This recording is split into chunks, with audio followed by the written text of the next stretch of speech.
عمل فیل کے 20 سال بعد ان کا انتقال ہوا. عمل فیل یعنی کہ اصحاب فیل کا جو واقعہ ہے، ابرہا جو اپنے پورے لوگوں کے ساتھ لشکر کے ساتھ آیا تھا، سورۃ الفیل، الم تر کیف فعل، اس سورت کا جو اگر تفسیر آپ کو پتا ہے تو ہاتھی والوں کی، فیل یعنی کہ ہاتھی، اصحاب فیل، تو یہ فیل والے، ہاتھی والے آئے تھے. کون لے کر آیا تھا؟ ابرہا اپنا لشکر لے کر آیا تھا، جس میں جو ہیڈ آف دا، اس کا جو جانور تھے، ہاتھی تھے، ان کا ہیڈ جو تھا وہ محمود تھا، ہاتھی کا نام. اور یہ ہاتھی کے لشکر کو چھوٹے چھوٹے ابابیل پرندوں نے کنکریوں سے ان کو ہلاک کر دیا تھا. تو یہ جو واقعہ پیش آیا تھا، اس کے 20 سال بعد ان کا انتقال ہو گیا تھا. عامل فیل کے 15 سال بعد حضرت خدیجہ پیدا ہوئی تھی. ٹھیک ہے، تو اس سے یہ پتہ چلتا ہے کہ حضرت خدیجہ رضی اللہ تعالیٰ عنہ جب 5 سال کی تھی تب ان کے والد کا جو ہے وہ انتقال ہو گیا تھا. اب جیسے میں نے شروع میں کہا کہ حضرت خدیجہ رضی اللہ تعالیٰ عنہ کا لقب جو ہے طاہرہ ہے، تو دور جہالت میں، یعنی کہ ابھی اسلام نہیں آیا، اللہ کو کوئی جاننے والا نہیں ہے اور نبی کا سلسلہ شروع نہیں ہوا، لیکن تب سے ہی حضرت خدیجہ رضی اللہ تعالیٰ عنہ کو لوگ طاہرہ کہتے تھے. طاہرہ کے اگر ہم لفظی معنی دیکھیں گے تو پاک، طہارت، پاکیزگی. ٹھیک ہے، پاکیزگی کے آتے ہیں. تو اس ورڈ کو ہم آپ کی زندگی کے ہر ایک حصے میں ڈھال کر دیکھیں گے. سب سے پہلے آتی ہے کردار کی چیز، تو آپ کردار کے اعتبار سے بھی طاہرہ تھیں. ٹھیک ہے، فل کیریکٹر ان کا ایک دم اعلیٰ درجے والا ان کا کردار تھا، تو یہ کردار کے اعتبار سے بھی طاہرہ تھی.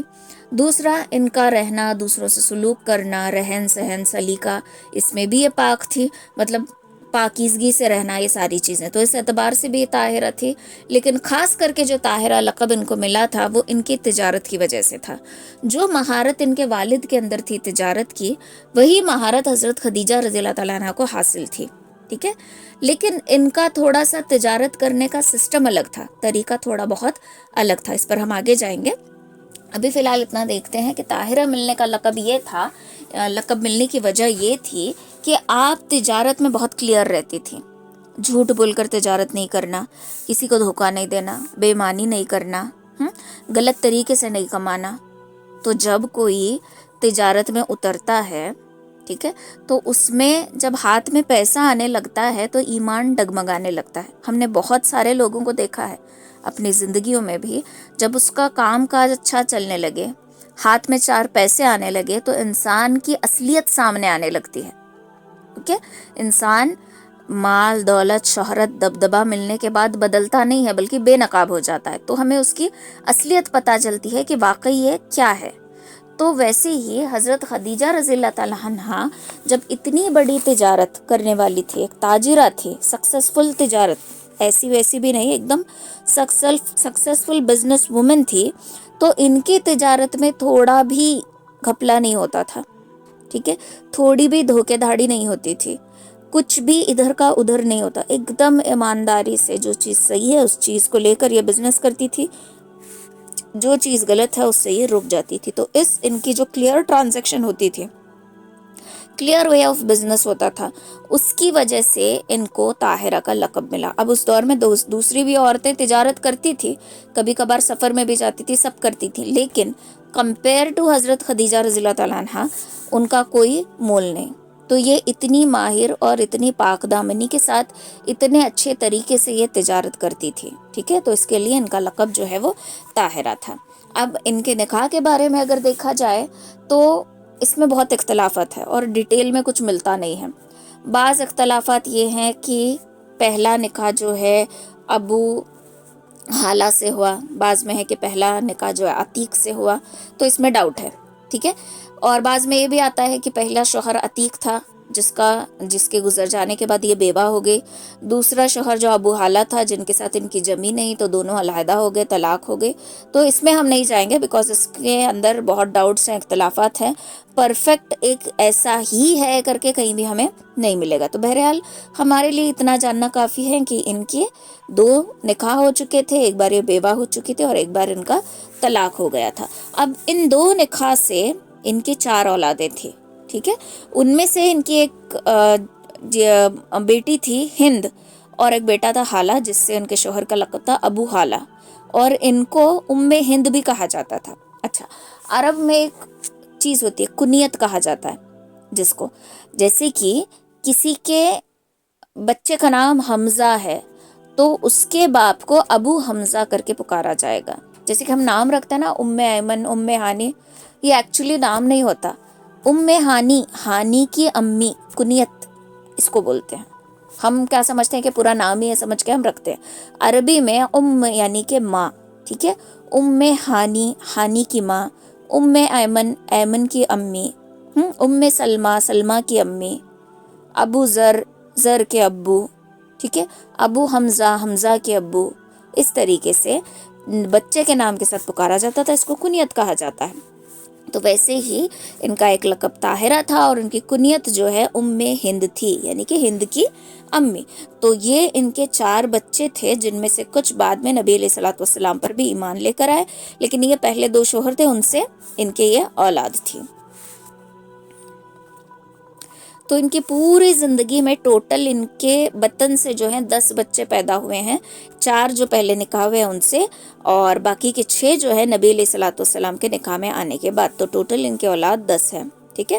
تو یہ اگر فائنینشلی اعتبار سے دیکھا جائے تو بہت رچ، بہت ہی مالدار خاتون تھی. اور چونکہ یہ تجارت میں ماہر تھی تو ظاہر ہے جو بزنس میں ماہر ہوتا ہے وہ دھیرے دھیرے سٹیپ بائی سٹیپ مالدار ہوتا چلا جاتا ہے. لیکن ان کے پاس کیا تھا، ان کے ابا کے جب سے، ان کے والد جب زندہ تھے تب سے یہ بزنس والے فیملی میں رہ رہی ہیں، بزنس کرتے آ رہی ہیں.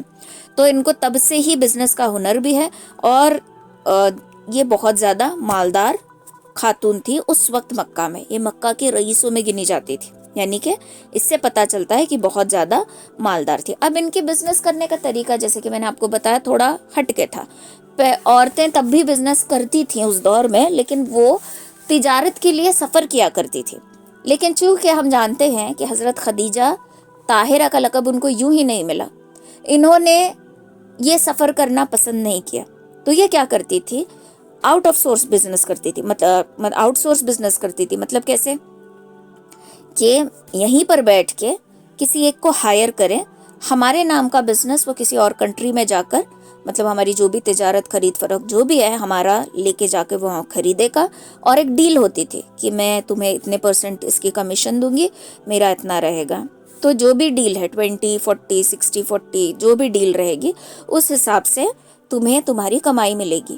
تو یہ اس طریقے سے بزنس کرتی تھی اور بہت ہی اچھا ان کا بزنس تھا. اور اسی وجہ سے یہ مکہ کی رئیس خاتون میں سے ایک تھی، ٹھیک ہے. یہ سفر کرنا، ملکوں کا سفر کرنا ان کو پرسنلی پسند نہیں تھا، تو یہ خود ہی ٹریول نہیں کرتی تھی.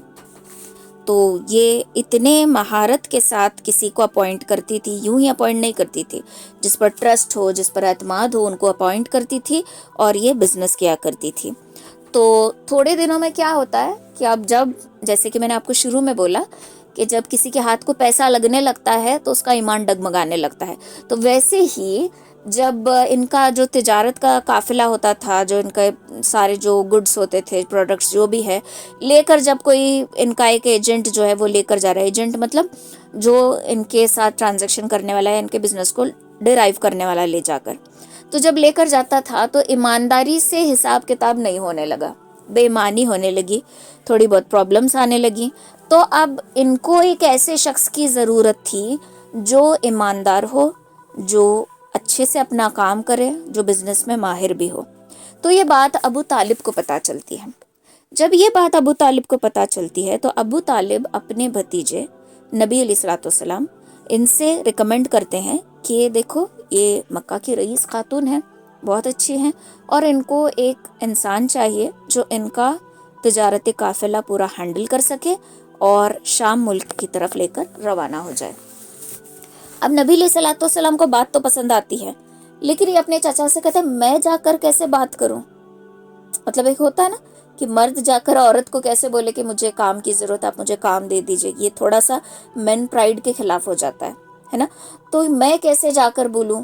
تو یہ دونوں جب ڈسکشن کر رہے تھے تو کسی تھرڈ پرسن نے اس ڈسکشن کو سن لیا اور اس نے جا کر یہ بات جو ہے حضرت خدیجہ رضی اللہ تعالیٰ عنہ سے کہہ دی.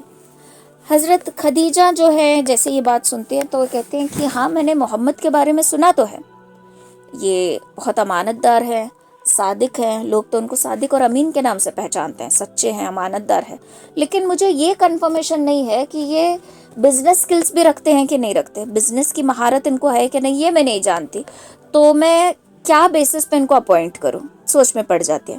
پھر بہت سوچنے کے بعد کہتی ہیں، نبی علیہ الصلوۃ والسلام سے ہی ڈائریکٹ کہتی ہے کہ میں نہیں جانتی آپ بزنس میں کتنا ماہر ہیں، تجارت کے اعتبار سے آپ کی سکلز میں نہیں جانتی، آپ کی مہارت کو میں نہیں جانتی، لیکن چونکہ آپ کے اندر امانت داری ہے، آپ سچے ہیں، ان دو بیسس پہ میں آپ کے ذمے اپنا جو بھی پروڈکٹس ہیں، جو بھی میرے گڈس ہیں، وہ میں آپ کو دے رہی ہوں، تو آپ لے جا کر ان کو فروخت کریں۔ تو اب ان کے ساتھ حضرت خدیجہ کا غلام میسرہ یہ ہوتا ہے۔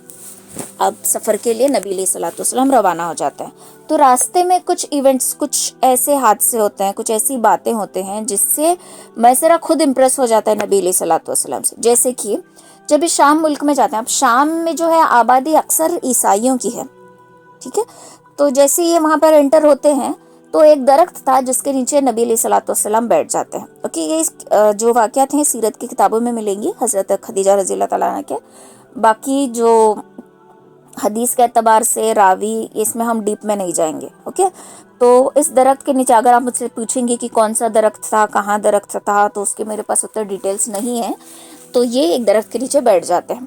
تو وہاں پر کچھ لوگ بیٹھے ہوتے ہیں، وہ میسرہ سے پوچھتے ہیں کہ تمہارے ساتھ یہ کوئی نیا آدمی دکھ رہا ہے، یہ کون ہے؟ تو میسرہ کہتے ہیں کہ یہ محمد ہے، اور یہ میری جو مالکن ہے انہوں نے ان کو اپوائنٹ کیا ہوا ہے، تو یہ ان کا سامان یہاں پر بیچنے کے لیے آئے ہیں۔ تو وہ لوگ کہتے ہیں کہ یہ جو درخت کے نیچے وہ بیٹھے ہیں، اس درخت کے نیچے ایک نبی کے سوا کوئی نہیں بیٹھ سکتا۔ اب ہو سکتا ہے کہ شاید وہ درخت کسی کو الاؤ نہیں کرتا ہوگا وہاں پر بیٹھنے کے لیے، یا کسی کو بیٹھنے کے بعد وہاں گھٹن ہوتی ہے، کچھ بھی ہو سکتا ہے، وہ پتہ نہیں ان ڈیٹیل، لیکن اس درخت کے نیچے نبی کے سوا کوئی نہیں بیٹھ سکتا۔ تو یہ سن کر میسرہ تھوڑا سا تعجب ہو جاتے ہیں۔ اتنے میں ان کی اٹینشن جو ہے نبی علیہ الصلوۃ والسلام کے اوپر جاتی ہے، تو نبی علیہ الصلوۃ والسلام کے ساتھ جو کوئی ڈیل کرنے کے لیے آیا تھا وہ بھی عیسائی تھا۔ اب دونوں میں کچھ آرگومنٹ ہو جاتی ہے نبی علیہ الصلوۃ والسلام اور اس کے اندر۔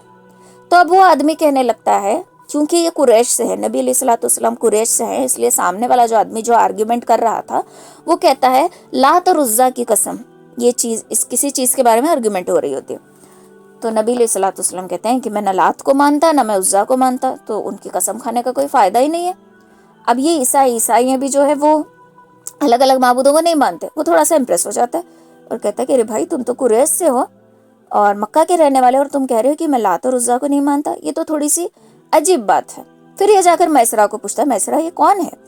تو میسرہ کہتے ہیں کہ یہ میرے مالکن نے نیا اپوائنٹ کیا ہے، ان کا نام محمد ہے، اور یہ فی الحال سارا بزنس جو ہے یہ ہینڈل کر رہے ہیں۔ تو یہ آدمی بھی کہتا ہے کہ یہ بہت خاص اور عجیب آدمی ہے، یہ آگے چل کر کوئی نہ کوئی بڑے کارنامے ضرور کریں گے، کیونکہ جس درخت کے نیچے بیٹھے ہیں وہاں پہ کوئی اور بیٹھ نہیں سکتا، اور دوسرا انہوں نے لات اور عزیٰ کو ماننے سے انکار کر دیا، تو عنقریب جا کر کوئی نہ کوئی بڑا کارنامہ ضرور کریں گے۔ اب جو میسرہ ہے یہ یہاں سے یہ 2 پوائنٹ سن کے کہ کوئی درخت کے نیچے نبی کے سوا کوئی نہیں بیٹھ سکتا، یہ باتیں سن کے یہ تھوڑا سا اب ان کا فوکس نبی علیہ الصلوۃ والسلام پہ اور زیادہ آ گیا۔ اب ہو سکتا ہے کہ حضرت خدیجہ نے کہا ہو کہ دیکھنا ان کا ڈیلنگ کس طریقے سے ہے، تم اس پہ خاص دھیان دینا، یہ بھی بول کر بھیجی ہوں، تو اب ان کا فوکس نا زیادہ پڑ جاتا ہے۔ اب یہ دیکھ رہے ہیں ان کے اٹھنے بیٹھنے کا طریقہ، کھانے پینے کا سلیقہ، سب کچھ دیکھ رہے ہیں، اور جیسے جیسے ان کی ایک ایک بات پہ غور کرتے جا رہے ہیں ویسے ویسے ان کا دل جو ہے نبی علیہ الصلوۃ والسلام کی طرف اور مائل ہوتے جا رہا ہے۔ اور یہ تھے تو حضرت خدیجہ کے غلام، لیکن اب ان کے غلام بن گئے۔ مطلب وہ ہوتا ہے نا کہ ایک کسی سے ایک دم دل سے محبت ہونے لگے تو ہم ان کے مرید بن جاتے ہیں، تو میسرہ کا یہ حال تھا کہ یہ کمپلیٹلی امپریس ہو گئے نبی علیہ الصلوۃ والسلام سے، ان کا کردار دیکھ کر، ان کے اخلاق دیکھ کر، ان کا ٹرانزیکشن دیکھ کر، بزنس کس طریقے سے ڈیل کر رہے تھے وہ دیکھ کر، اور یہ عجیب باتیں سن کر کہ یہ آنے والے دنوں میں کوئی بڑا کام کریں گے، یہ ساری باتیں سن کر ان سے متاثر ہوتے جا رہے تھے۔ اب کہا جاتا ہے نا کہ کسی کے بارے میں جاننا ہے تو اس کو سفر میں دیکھا کرو، کسی انسان کے بارے میں اگر جاننا ہے تو اس کو سفر کے حالات میں دیکھنا چاہیے، تب اس کی حقیقت پتہ چلتی ہے۔ جیسے کہ سمجھو ہم اپنے گھروں میں رہ رہے ہیں، اپنے گھر کے فنکشنز اٹینڈ کر رہے ہیں، سب کچھ کر رہے ہیں، تو ہمارا ایک امیج ہے جو ہمارے خاندان والوں میں فٹ ہے، وہ امیج ہم وہاں پہ برقرار رکھتے ہیں۔ لیکن اسی جگہ اگر ہم کہیں سولو ٹریولنگ کریں، ہم اکیلے جا رہے ہیں کہیں بھی، یا پھر سمجھو ایک عورت ہے جو بیلگام کی رہنے والی ہے اور یہ بیلگام میں فل پردہ کرتی ہے، لیکن یہ گئی ہے کسی اور سٹی، سمجھو ممبئی گئی ہے یا بنگلور گئی یا پونا، کہیں بھی گئی اپنے شہر سے باہر، اور وہاں اس کو جاننے والا کوئی نہیں ہے، تو وہاں یہ پردہ ہی نہیں کر رہی. کیوں؟ کیونکہ مجھے یہاں جاننے والا تو کوئی ہے ہی نہیں. تو یہ اس کی اصلیت ہے. جو یہاں پہ ہے یہ اس کا دکھاوا ہے. تو کسی انسان کے بارے میں اگر زیادہ جاننا ہے تو اس کے ساتھ سفر کر کے دیکھنا چاہیے. سفر کے دوران پتہ چلتا ہے کہ کتنا خوش مزاج ہے، یہ کتنا ایک دم ریزرو ٹائپ رہنے والا ہے، کتنا دل کھول کے خرچ کرنے والا ہے، یہ کتنا کنجوس ہے، یہ کتنا دلدار ہے. یہ ساری چیزیں ہمیں سفر میں پتہ چلتی ہیں. تو کسی کو اگر جاننا ہے تو سفر میں اس کو جان لیتے ہیں. دوسرا یہ بھی کہا جاتا ہے کہ کسی کو اگر جاننا ہے تو اس کے ساتھ رہ کر دیکھو. ہم کسی کو فون کے تھرو جانتے ہیں، سوشل میڈیا پہ ملاقات ہو گئی اس کے تھرو جانتے ہیں، لیکن ان ریئل لائف ہم ان کو ملے نہیں ہیں. ملنے کے بعد بھی جو ہم جانتے ہیں وہ حقیقت نہیں ہوتی. 1 گھنٹہ آدھا گھنٹہ اسپینڈ کرنے کے بعد بھی ہم جس کو جتنا جانتے ہیں وہ حقیقت نہیں ہوتی. 4-5 دن ان کے ساتھ ہم رہیں گے تب دھیرے دھیرے دھیرے حقیقت جو ہے باہر آنے لگتی ہے. کیونکہ اداکاری انسان 1 دن 2 دن کچھ گھنٹے کر سکتا ہے، بہت لمبے عرصے تک وہ اداکاری نہیں کر سکتا اور اپنی اصلی فطرت کو، اپنی حقیقت کو چھپا نہیں سکتا. تو ویسے ہی نبی علیہ الصلوۃ والسلام کا جو کردار تھا، جو ان کے اخلاق تھے، جو بزنس کرنے کا طریقہ تھا، وہ بہت ہی اہم تھا اور بہت ہٹ کے تھا. تو جب سفر سے واپس آتے ہیں تو حضرت خدیجہ دیکھتی ہیں کہ ہر بار سے زیادہ منافع ہوا ہے. جتنا پہلے پروفٹ ہوتا تھا اس سے زیادہ پروفٹ ہوا ہے. اب یہ میسرہ سے پوچھتے ہیں کہ بتاؤ سارے سفر کی کارگزاری. تو میسرہ سب کچھ بتا دیتے ہیں، اور میسرہ نبی علیہ الصلوۃ والسلام کی دل کھول کے، جیسے میں آپ کو بولی کہ وہ امپریس ہو چکے تھے، غلام تھے حضرت خدیجہ کے، لیکن اب ان کا دل نبی علیہ الصلوۃ والسلام کی غلامی کرنے لگا تھا. تو کمپلیٹلی امپریس ہو چکے تھے اور بس تعریف کیے جا رہے تھے. اچھا، میں آپ کو شروع میں ایک بات بتانا بھول گئی. نبی علیہ الصلوۃ والسلام کے ساتھ جب حضرت خدیجہ ڈیل کر رہی تھی تو انہوں نے کہا تھا کہ دیکھو میں تمہیں تجارت کے اعتبار سے نہیں جانتی، مجھے نہیں پتا تجارتی مہارت تمہارے اندر کتنی ہے، لیکن ہاں میں اتنا جانتی ہوں کہ آپ کے اندر امانت داری ہے، آپ کے اندر سچائی ہے، اور ان 2 پوائنٹس، ان 2 بیسس کے اوپر میں آپ کو اپنا سامان دے کر بھیج رہی ہوں. اور انہی 2 خاص چیزوں کی مجھے ضرورت تھی. کس کی؟ امانت داری اور سچائی، کیونکہ میرے ساتھ دھوکہ ہو چکا ہے، تو اس کی مجھے خاص ضرورت تھی. تو اس کے لیے میں نے جتنا دوسروں کو میں پے کرتی ہوں، جتنی کمیشن ان کو دیتی ہوں، میں آپ کو اس سے زیادہ دوں گی. اب جیسے ہی نبی علیہ الصلوۃ والسلام واپس آئے تو پروفٹ بہت زیادہ ہوا تھا، اور یہ بھی امپریس ہو گئی پروفٹ دیکھ کر. اور اس کے ساتھ ساتھ جو نبی علیہ الصلوۃ والسلام نے حساب کر کے دیا کہ اتنی اماؤنٹ ہوئی تھی، اتنا خرچ کیا میں نے، اتنا میں نے بیچا ہے، اس کا اتنا آیا، یہ آیا، سب کچھ A to Z point to point ان کو پورا حساب مل گیا. حساب ادھر ادھر کہیں نہیں ہوا، تو اس سے بھی اور زیادہ متاثر ہو گئی. اب یہ نبی علیہ الصلوۃ والسلام سے امپریس ہوتی جا رہی تھی. امپریس ہوتے ہوتے ایک دن ان کے دل میں خیال آ جاتا ہے کہ کیوں نہ میں نبی علیہ الصلوۃ والسلام سے، یعنی محمد صلی اللہ علیہ وسلم سے کیوں نہ میں نکاح کر لوں. اب یہ جو ہے اس وقت ان کی عمر 40 تھی. 40 ایئرس کے ہونے تک ان کو بہت سارے ویڈنگ پرپوزلس آئے تھے، بہت زیادہ لوگ ان سے شادی کرنا چاہتے تھے، لیکن حضرت خدیجہ جانتی تھی کہ یہ لوگ مجھ سے شادی نہیں کرنا چاہتے، بلکہ میرے پیسے سے، میرے رتبے سے، میری تجارت سے، اس سے شادی کرنا چاہتے ہیں. مطلب ان کا انٹینشن بس یہ ہے. تو یہ نبی علیہ الصلوۃ والسلام کے اندر یہ چیز نہیں ہے، اس لیے یہ ان سے امپریس ہو گئی. اب سوچ رہی ہیں کہ ڈائریکٹلی بات کروں گی تو صحیح نہیں لگے گا. تو اب یہ کیا کرتی ہیں، اپنی سہیلی نفیسہ کو بلاتی ہیں اور کہتی ہیں کہ نفیسہ، میں اس طریقے سے محمد صلی اللہ علیہ وسلم سے نکاح کرنا چاہتی ہوں. محمد جو ہیں ابو طالب کے بھتیجے، میں ان سے نکاح کرنا چاہتی ہوں. تو نفیسہ کہتی ہے ہاں یہ تو بہت اچھی بات ہے. تو حضرت خدیجہ کہتی ہیں کہ لیکن بات بڑھائے گا کون؟ اب میں تو ڈائریکٹلی جا کے نہیں کہہ سکتی. تو نفیسہ چونکہ سہیلی تھی، اب سہیلیوں کا کام ہی ہوتا ہے، سہیلی کہتی ہے تم اس کی فکر نہ کرو، میں جا کے بات کرتی ہوں. اب یہ جاتی ہیں نبی علیہ الصلوۃ والسلام کے پاس اور جا کر کہتی ہیں کہ محمد صلی اللہ علیہ وسلم، کیا تم نکاح نہیں کرنا چاہتے، ایسے ہی رہو گے؟ تو نبی علیہ الصلوۃ والسلام کہتے ہیں کہ ہاں کروں گا ایک دن ضرور، لیکن ابھی میرے پاس جو وسائل ہوتا ہے نکاح کے خرچ وغیرہ کی چیزیں، اتنا میرے پاس نہیں ہے. جب اس سے میں تھوڑا سا یہ ہو جاؤں کہ میں ایک اور شخص کا خرچہ بھی اٹھا سکوں اور میرے پاس اتنا وسائل ہوں اتنے سارے، تو میں ضرور نکاح کروں گا۔ تو نفیسہ کہتے ہیں کہ اچھا، تو اگر کوئی ایسی خاتون ہو جو امیر بھی ہو، اچھی بھی ہو، پاک بھی ہو، اور اس کے پاس مال اور دولت بھی ہو تاکہ تمہارے اوپر زیادہ برڈن نہ پڑ سکے، تو کیا تب نکاح کے لیے راضی ہو جاؤ گے؟ تو نبی علیہ الصلوۃ والسلام کہتے ہیں کہ ہے کوئی ایسی خاتون؟ تو نفیسہ کہتے ہیں کہ ہاں، میری نظر میں ایک خاتون ہے۔ تو آپ صلی اللہ علیہ وسلم پوچھتے ہیں کہ کون؟ تو یہ کہتی ہیں کہ خدیجہ۔ آپ صلی اللہ علیہ وسلم کہتے ہیں کہ کیا وہ مجھ سے نکاح کرنے کے لیے راضی ہو جائیں گی؟ تو یہ جملہ ہی خود اس بات کا اقرار تھا کہ میں تو تیار ہوں، کیا وہ تیار ہو جائیں گی؟ تو اب نفیسہ کیا کہتے ہیں؟ نفیسہ یہ نہیں کہتی کہ انہوں نے ہی مجھے بھیجا ہے نال، وہ کہتے ہیں کہ ہاں رکو، میں جا کر پوچھ کے آتی ہوں کہ وہ ریڈی ہے کیا نہیں، اگر وہ تیار ہے تو پھر آگے بات بڑھاتے ہیں۔ تو نبی علیہ الصلوۃ والسلام کہتے ہیں کہ ٹھیک ہے۔ اب یہ جاتی ہے پھر خدیجہ کے پاس اور سارا واقعہ سنا دیتی ہیں۔ اب پھر یہ لوگ جاتے ہیں، مطلب پھر نفیسہ کس کے پاس جاتی ہے؟ ابو طالب۔ پہلے دیکھو جا رہی کس کے پاس؟ لڑکے کے پاس، پھر جا کر انفارم کر دیا جن سے نکاح کرنا ہے ان کو، دین گئی ابو طالب کے پاس۔ ابو طالب کے پاس جا کر کہا کہ اس طریقے سے خدیجہ اور محمد صلی اللہ علیہ وسلم کا نکاح ہو جائے تو بہت اچھا ہوگا۔ اب ان کے خاندان والے بھی پسند کرتے ہیں کیونکہ یہ مکہ کی بہت جانی مانی عورت تھی اور رئیس بھی تھی اور طاہرہ بھی تھی، تو امپریس ہو جاتے ہیں سب لوگ، ہاں ٹھیک ہے بولتے ہیں۔ پھر یہ مکہ کا بہت ہی معزز نکاح تھا، کیونکہ وہاں پہ جب نکاح ہوتے تھے بہت عجیب غریب طریقے سے ہوتے تھے، تو یہ بہت ہی معزز نکاح تھا۔ اب دونوں کی رضامندی سے جو ہے وہ نکاح ہو گیا۔ تو جب نکاح ہوا، حضرت خدیجہ جو ہیں 40 سال کی تھی، نبی علیہ الصلوۃ والسلام کی عمر اس وقت 25 سال کی تھی، ٹھیک ہے۔ تو یہ جو عمر کا تقاضا ہے، یہ اس بات کی دلیل ہے کہ نبی علیہ الصلوۃ والسلام نے وہ نہیں دیکھا جو آج کل کے لڑکے دیکھتے ہیں کہ لڑکی ہو تو گوری ہو اور میرے سے کم ایج کی ہو، اتنی پڑھی لکھی ہو، یہ ساری چیز ایسے فضول فارمیلٹیز انہوں نے دیکھی نہیں۔ انہوں نے یہ دیکھا کہ ایک باکردار عورت ہے۔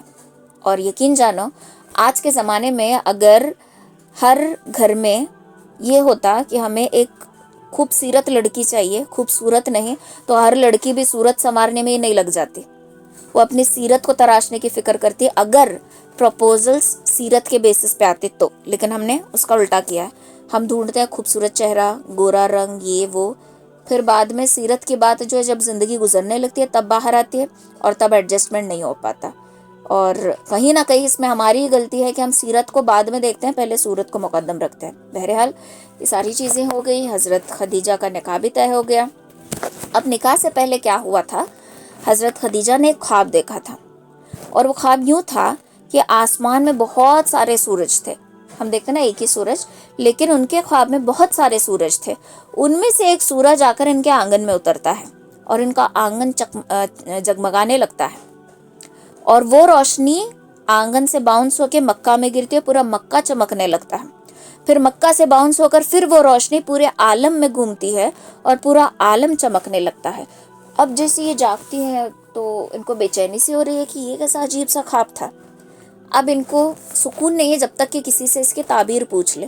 تو یہ جلدی جلدی جیسے ہی دن آ جاتا ہے تو اپنے چچا زاد بھائی ورقہ ابن نوفل کے پاس چلی جاتی ہیں اور جا کر کہتے ہیں کہ بھائی سنو، میں نے ایسا خواب دیکھا ہے۔ ان کے چچا زاد بھائی تھے اور پورا خواب بیان کر دیتے ہیں۔ تو ورقہ ابن نوفل کہتے ہیں کہ یہ تو بہت اچھا خواب ہے، ہو سکتا ہے کہ کوئی ایسی روشن چیز تمہارے آنگن میں، کوئی ایسا روشن شخص تمہارے آنگن میں آنے والا ہے جس سے پورا مکہ، پورا عالم چمک جائے۔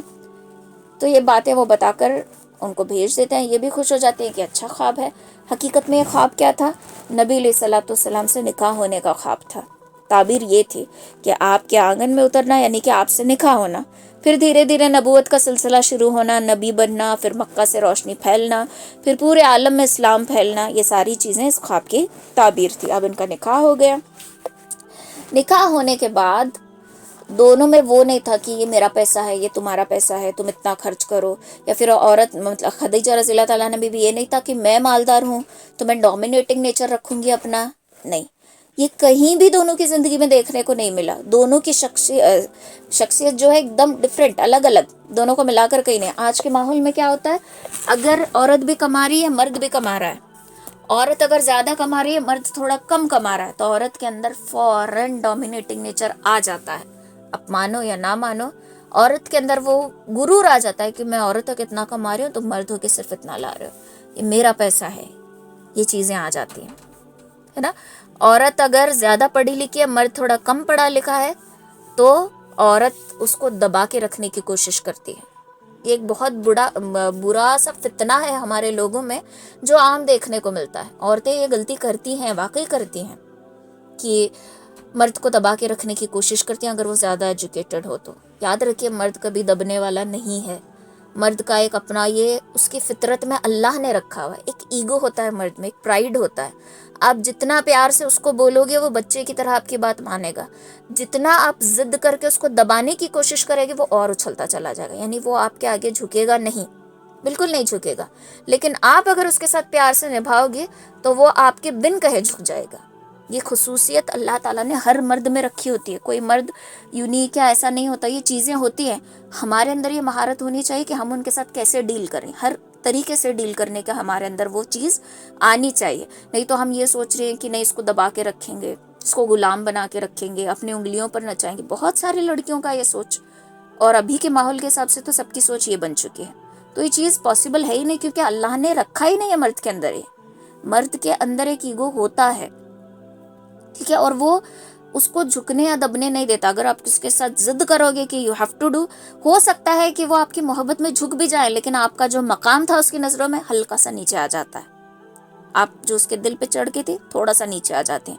تو اس سے بہتر یہ ہے کہ ضد اور ڈومینیٹنگ اس کے ساتھ بننے کے بجائے اس کے ساتھ پیار سے نبھا کریں. جیسے ایک چھوٹے بچے کے ساتھ ہم ڈیل کرتے ہیں ویسا ہی وہاں بھی ڈیل کریں. تو یہی چیز جو ہے حضرت خدیجہ رضی اللہ تعالیٰ عنہ اور آپ صلی اللہ علیہ وسلم کے بیچ پائی جاتی تھی. اب حضرت خدیجہ رضی اللہ تعالیٰ عنہ کے ایک بھتیجے حضرت خدیجہ سے ملنے آ رہے تھے، تو انہوں نے سوچا کہ میں اپنی پھوپھی کے لیے کوئی تحفہ لے کر جاؤں. تو سوچتے ہیں کہ کیا لے کر جاؤں، تو سوچتے ہیں کہ غلام لے کر جاتا ہوں جو ان کی خدمت کرے گا. اب بازار میں ایک بچہ ان کو مل جاتا ہے جس کا نام تھا زید، ٹھیک ہے. اب زید رضی اللہ تعالیٰ عنہ جو ہے یہ پیدائشی غلام نہیں تھے. مطلب ہوتا نا کہ بیچتے جا رہے ہیں سلسلہ چلا جا رہا ہے، تو یہ پیدائشی غلام نہیں تھے، بلکہ حضرت زید جو ہے کسی جنگ یا کسی لڑائی بحث لوٹ مار میں جو ہے وہ گم ہو گئے تھے، اور ان کو کسی نے لے آ کر بیچا تھا، اور بازار سے ان کو خریدا تھا حضرت خدیجہ کے بھتیجے نے. انہوں نے جب اس کو خریدا تو اپنے پھوپھی کے پاس لے کر گئے. اب حضرت زید خدیجہ رضی اللہ تعالیٰ عنہ کے غلام، لیکن ان کی اٹیچمنٹ ہو رہی ہے نبی علیہ الصلوۃ والسلام سے، اور نبی علیہ الصلوۃ والسلام بھی جو ہیں حضرت زید سے بہت محبت کرتے تھے.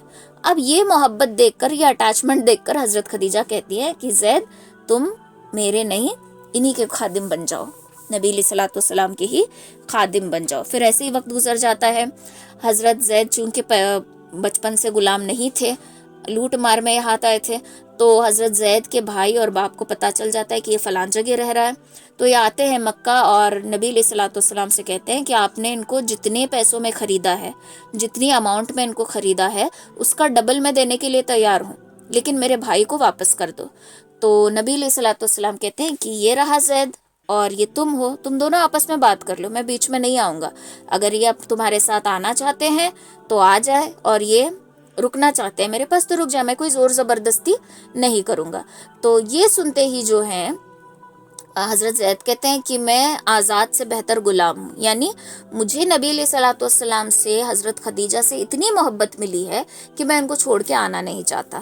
تو ہم اس پر بھی اندازہ لگا سکتے ہیں کہ کتنی محبت، کیسی پرورش انہوں نے کی ہوگی کہ یہ اپنے سگے بھائی اور باپ کے ساتھ جانے کے لیے تیار نہیں ہے.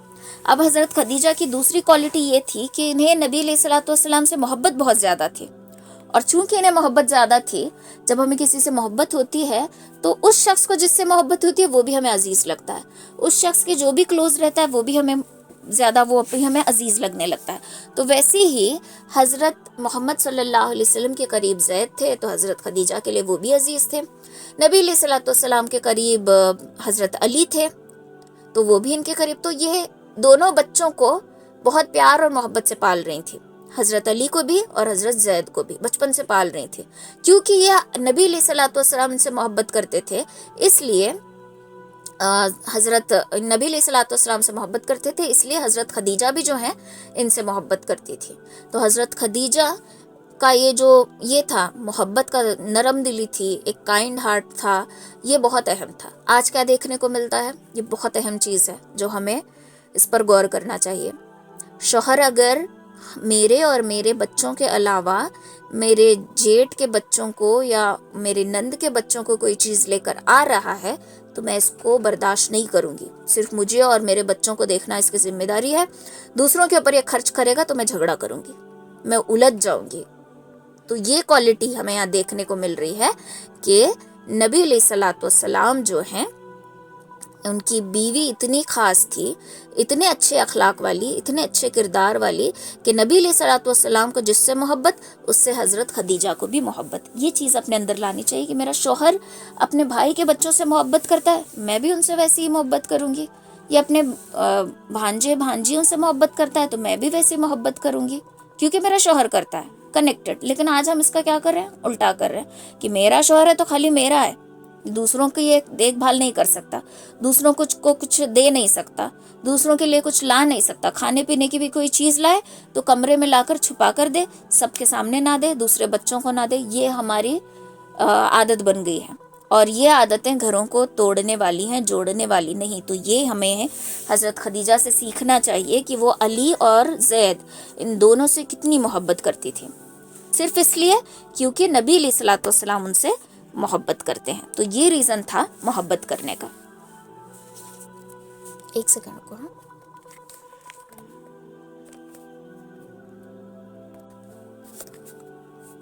بسم اللہ الرحمن الرحیم۔ تو حضرت خدیجہ کی یہ خوبی تھی کہ اپنے شوہر کو جس سے محبت ہے، انہیں ان سے محبت تھی۔ تو حضرت خدیجہ رضی اللہ تعالیٰ عنہ کے ساتھ بہت اچھی زندگی آپ صلی اللہ علیہ وسلم کی گزر رہی تھی۔ آپ صلی اللہ علیہ وسلم سے ان کو 6 اولاد ہوئے، 2 بیٹے اور 4 بیٹیاں۔ 2 بیٹے تو بچپن میں انتقال کر گئے، بیٹیاں جو ہے وہ باقی رہیں۔ اب دھیرے دھیرے کیا ہونے لگا، ایک وقت ایسا آیا کہ نبی علیہ الصلوۃ والسلام کوئی خواب دیکھتے تھے تو وہ خواب دوسرے دن پورا ہو جاتا تھا، یعنی نبوت کی جو علامتیں ہیں وہ ظاہر ہونے لگی تھی، ابھی ان کو پتہ نہیں تھا۔ پھر دھیرے دھیرے ایک وقت ایسا آتا ہے کہ نبی علیہ الصلوۃ والسلام جب مکہ میں لوگوں کو دیکھتے تھے کہ لات اور عزیٰ منات ان کی پرستش کر رہے ہیں اور بہت ہی جوا کھیل رہے ہیں، شراب پی رہے ہیں، یہ ساری چیزیں دیکھتے تو ان کی جان بیزار جاتی تھی یہ دیکھ کر، اور یہ سب سے ہٹ کٹ کر جو ہیں الگ رہنا چاہتے تھے۔ تو ایک ان کے لائف میں ایک ٹائم ایسا آیا کہ ساری دنیا سے ہٹ کٹ کے غار حرا میں جا کر ایک میڈیٹیشن ٹائپ وہاں پر خود کو بیٹھنے لگے، کبھی 1 دن کبھی 2 دن اس طریقے سے وہاں پر جاتے تھے اور بیٹھ جاتے تھے کہ پوری کائنات کو بنانے والا کون ہے، یہ غور و فکر میں لگ جاتے تھے۔ کبھی کبھار تو حضرت خدیجہ رضی اللہ تعالیٰ عنہ ان کا کھانا پہنچانے وہیں غار میں جاتی تھی، غار حرا میں جا کر ان کا کھانا روٹی وغیرہ پہنچا کر واپس چلی آتی تھی۔ تو ان کا دل اب دنیا سے بیزار ہونے لگا تھا، ٹھیک ہے۔ تو جب آپ 40 سال کے تھے تو ایک دن ایسا آیا کہ یہ بیٹھے ہوئے تھے غار حرا میں اور اچانک آواز آئی اقرا، اور آپ کو سمجھ میں نہیں آیا کہ کیا ہے۔ پھر ایک عجیب سا شخص، پتہ نہیں تھا شخص ہے کہ کون ہے، نہ سر نظر آ رہا ہے، نہ پیر نظر آ رہے ہیں، نہ پر نظر آ رہا ہے، کچھ بھی نہیں۔ ایک پر سے پورا مغرب چھپا ہوا ہے تو دوسرے پر سے پورا مشرق، پورا سر آسمانوں کے پار ہے، پیر زمینوں کے پار ہے، سمجھ میں نہیں آ رہا کہ کیا ہے۔ اور ایسی کوئی چیز آپ کے دونوں مونڈھوں کو زور سے دبائی ہوئی ہے اور کہہ رہی اقرا، یعنی کہ پڑھ۔ آپ ڈرتے ہوئے کہتے ہیں کہ انا امی، میں پڑھا لکھا نہیں ہوں، مجھے پڑھنا نہیں آتا، تو ماں قاری، مجھے پڑھنا نہیں آتا۔ تو دوبارہ اپنے دونوں مونڈھوں سے ان کو دباتے ہیں اور کہتے ہیں کہ اقرا، پھر سے یہ کہتے ہیں کہ مجھے پڑھنا نہیں آتا، پھر سے کہتے ہیں کہ اقرا، پھر یہ کہتے ہیں مجھے پڑھنا نہیں آتا۔ تو اب ان کو زور سے دبا کر وہ جو حضرت جبرائیل علیہ السلام تھے انہوں نے سورہ علق کی 5 آیتیں پڑھائی اور آپ کو نبی ہونے کی خوشخبری دی اور چلے گئے۔ اب یہ اتنا کوئی سڈنلی ہمارے سامنے آ جائے جس کا سر نہیں نظر آ رہا، جس کے پیر نہیں نظر آ رہے، سمجھ بھی نہیں آ رہا کہ کیا ہے، اور وہ پوری طاقت سے ہمیں دبا کر کہہ رہا ہے کہ اقرا، تو انسان ڈر جاتا ہے۔ تو ویسے ہی نبی علیہ الصلوۃ والسلام بہت ڈر گئے اور ڈر کے مارے کانپنے لگے، پسینہ پسینہ ہو گیا، اور ڈرتے کانپتے ہوئے گھر آئے، کہا زمبلونی، مجھے چادر اڑاؤ، مجھے میری جان کا خطرہ ہے، شاید مجھے کچھ ہونے والا ہے یا کوئی مجھے مار ڈالے گا۔ حضرت خدیجہ کہتی ہیں کہ کوئی آپ کو کیسے مار سکتا ہے، وہ جو رب ہے وہ سب کچھ دیکھنے والا ہے، آپ کما کر محنت کر کے لوگوں کی ضروریات کو پورا کرتے ہیں. تو اس سے کیا پتہ چلتا ہے کہ نبی علیہ الصلوۃ والسلام کام کر کے اس کی جو بھی اجرت آتی تھی وہ غریبوں کی مدد کرنے کے لیے محنت کیا کرتے تھے. آپ بیواؤں کی مدد کرنے والے ہیں, آپ یتیموں کے سر پہ ہاتھ پھیرنے والے ہیں, آپ بھوکوں کو کھلانے والے ہیں, آپ بزرگوں کی مدد کرنے والے ہیں. آپ کے ساتھ اوپر والا بھلا کیسے کوئی برا کرے گا؟ آپ اطمینان رکھیے, کچھ نہیں ہوگا. تو یہ ایک بیوی کی یہاں پر بھی خصوصیت ہمیں دیکھنے کو ملتی ہے کہ جب شوہر پریشان حال میں آئے تو اس کا سپورٹ سسٹم بننا ہے. ٹھیک ہے, اس کو سپورٹ کرنا ہے, اس کا سپورٹ سسٹم بننا ہے. اس کے ساتھ اور بھی ڈرنا نہیں ہے. وہ پہلے ہی ڈرا ہوا ہے, اس کو اور اس کی ہمت توڑنے کا کام. یا پھر سمجھو شوہر کا کہیں کام میں کوئی نقصان ہو گیا, اب وہ پہلے ویسے ہی پریشان ہے کہ اتنا بڑا نقصان ہوا, اب ہم آگے سے بول رہے ہیں کہ ارے اللہ اب ہمارا گھر کیسے چلے گا, اس مہینے کے بلز پے کرنے ہیں کیسے کریں گے, راشن ختم ہونے کو آیا کیا کریں گے. یہ ساری چیزیں جب ہم بولیں گے, وہ آلریڈی پریشان ہے, ہماری یہ بکواس سن کے وہ اور زیادہ پریشان ہو جائے گا. تو ایسے حالات میں جب زندگی میں کوئی اتار چڑھاؤ آتے ہیں تو ویسے حالت میں یہ جو حضرت خدیجہ رضی اللہ تعالیٰ عنہا کا کام تھا کہ انہوں نے جیسے اپنے شوہر کو سپورٹ کیا ویسے ہی اپنے شوہر کی ہمت ہمیں بننی چاہیے. ٹھیک ہے, تو اس طریقے سے پھر یہ تھوڑا سا جب نارمل ہو جاتے ہیں تو حضرت خدیجہ کہتی ہیں کہ چلیے میں آپ کو اپنے چچا زاد بھائی ورقہ ابن نوفل کے پاس لے کر جاتی ہوں, وہ تورات اور انجیل کے بڑے عالم ہیں, جب وہ چیز سنیں گے تو یقیناً کچھ نہ کچھ ضرور بتائیں گے. تو نبی علیہ الصلوۃ والسلام حضرت خدیجہ کے ساتھ ان کے بھائی کے پاس چلے جاتے ہیں. ورقہ ابن نوفل جب یہ سنتا ہے تو وہ کہتے ہیں کہ یقیناً یہ وہی فرشتہ ہے جو موسیٰ علیہ السلام اور عیسیٰ علیہ السلام کے پاس آیا کرتا تھا. کاش کہ میں اس وقت تک زندہ ہوتا جب میں دیکھ سکوں کہ تمہارے اپنے شہر والے تمہیں اپنے شہر سے باہر نکال کر دیں گے. نبی علیہ الصلوۃ والسلام سن کے شوق, میرے اپنے لوگ مجھے باہر نکالیں گے؟ تو ورقہ کہتے ہیں کہ ہاں, جو حق کی بات کرتا ہے, جو سچی بات کرتا ہے, جو نبوت کا دعویٰ کرتا ہے, اس کی اپنی قوم والے اس کو نکال کر باہر کر دیتے ہیں. میرے ہاتھ سے جو بھی مدد بن پڑے گی میں وہ ضرور کروں گا. اب یہ نابینا تھے, اندھے تھے, دیکھ نہیں پاتے تھے, لیکن یہ کہتے ہیں کہ میں جو بھی کر سکتا ہوں آپ کے لیے وہ ضرور کروں گا. لیکن اتفاقاً ایسا ہو جاتا ہے کہ 3 دن کے بعد ان کا انتقال ہو جاتا ہے. تو نبی علیہ الصلوۃ والسلام کو نبی ہونے کی خوشخبری دیتے ہیں. اب جیسے ہی نبی ہونے کی خوشخبری دے رہے ہیں, حضرت خدیجہ رضی اللہ تعالیٰ جاتی ہیں فلیش بیک میں. کیا فلیش بیک میں؟ تو حضرت خدیجہ کہتی ہیں کہ دور جہالت میں ایک مرتبہ کعبۃ اللہ کا طواف کر رہی تھی, تو میرے ساتھ اور بھی عورتیں تھیں. اچانک ایک یہودی آیا اور زور زور سے چلانے لگا. تو ہم نے دیکھا کہ کون آدمی چلا رہا ہے. تو وہ کہتا ہے کہ تمہارے اندر ایک نبی آنے والا ہے اور وہ آخری نبی ہوگا. اے قریش کی عورتوں, جب تمہیں موقع ملے تو اسے جانے مت دینا, اس سے نکاح کر لینا, اس کی ہو جانا. تو فوراً ان کو یہ بات یاد آ جاتی ہے کہ اس نے یہ کہا تھا. پھر وہ اپنا خواب کہ آنگن میں جو سورج کا اترنا وہ فلیش ہوتا ہے. پھر میسرہ نے جو شام کے واقعات بتائے تھے کہ اس درخت کے نیچے نبی کے علاوہ کوئی اور بیٹھ نہیں سکتا, سب کچھ فلیش ہونے لگتا ہے اور یہ فوراً کہتی ہیں, کلمہ پڑھ کر مسلمان ہو جاتی ہیں. تو یہ حضرت خدیجہ رضی اللہ تعالیٰ عنہا اسلام کی سب سے پہلی, جو ہمارا دین ہے, سب سے پہلے انہوں نے اسلام قبول کیا تھا. ٹھیک ہے, تو یہ بعض علماء یہ کہتے ہیں کہ ان کے بعد جتنے بھی لوگ ایمان لائے سب کا ثواب ان کو ملتا جائے. مطلب ان کو بھی ملے گا لانے والوں کو, لیکن ان کو زیادہ ملے گا. جیسے میں بولتی ہوں نا کہ ایک چین بنتی چلی جاتی ہے, تو ویسے ان کو بھی کیا ہے, ثواب ملے گا. تو اس طریقے سے سب کچھ انہیں دھیرے دھیرے دھیرے فلیش ہونے لگتا ہے. تو اب نبی علیہ الصلوۃ والسلام کے ساتھ یہ ہر قدم ساتھ دیتی ہیں, ہر قدم. ایسا نہیں کہ پیچھے ہٹی, لوگ ٹارچر کر رہے ہیں, پریشان ہو گئی, پیچھے ہٹی, بالکل نہیں. اور ان کی ایک خاص بات یہ بھی ہے کہ یہ نبی علیہ الصلوۃ والسلام کی واحد بیوی تھی جو ان کے ساتھ بہت زیادہ رہی ہیں, اور ان کے نکاح میں ہوتے ہوئے نبی علیہ الصلوۃ والسلام نے کسی اور سے نکاح نہیں کیا.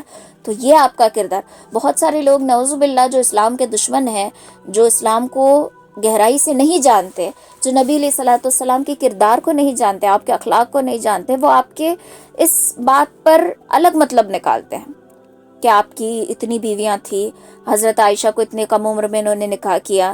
اور ایک اور حدیث آتے ہیں نا کہ نبی علیہ الصلوۃ والسلام کو 2 چیزیں محبوب ہیں, خوشبو اور عورت. عورت کا مطلب یہ بھی حدیث کو نا الگ کر کے پیش کرتے ہیں. اس کے لیے میں کہتی ہوں دین کو سمجھو, تاکہ سامنے والا کوئی گندی بات کرے تو اس کے منہ پر ہم جواب پھینک سکیں. تو اس طریقے سے وہ باتوں کو جو اس کا توڑ یہی ہے کہ نبی علیہ الصلوۃ والسلام تھے کتنے؟ 25 سال، بڑھتی جوانی کی عمر. حضرت خدیجہ 40 سال، ڈھلتی جوانی کی عمر. آپ نے یہ ساری چیزیں نہیں دیکھی. جو چیزیں ایک مرد ایک عورت میں ڈھونڈتا ہے وہ چیزیں انہوں نے بالکل بھی نہیں دیکھی. اور ان کے نکاح میں ہوتے ہوئے انہوں نے کسی اور سے نکاح بھی نہیں کیا. تو اس بات کی یہ مین دلیل ہے. جو لوگ انگلیاں اٹھاتے ہیں نا، ان کے لیے ایک دلیل کافی ہے. تو آپ کے ساتھ حضرت خدیجہ رضی اللہ تعالیٰ عنہ 25 سال رہی. ٹھیک ہے. تو دیکھو نبی علیہ الصلوۃ والسلام کی شادی ہوئی 25 سال میں، انتقال کر گئے 63 ایئرس میں. تو ٹوٹل ان کی جو 25 سال کے بعد کے جو زندگی ہے کتنی ہوئی؟ 38 ایئرس. 38 ایئرس میں 25 ایئرس انہوں نے حضرت خدیجہ رضی اللہ تعالیٰ عنہ کے ساتھ گزارے ہیں. یہ ان کی مشکلات میں ساتھ دینے والی بیوی تھی، ان کی پریشانیوں کو کم کرنے والی بیوی تھی، ہمیشہ آپ صلی اللہ علیہ وسلم کا سپورٹ سسٹم تھی. ٹھیک ہے. تو اس کا آگے کا انشاءاللہ ہم نیکسٹ ویک کنٹینیو کریں گے. یہاں تک کے لیے آج کافی ہے.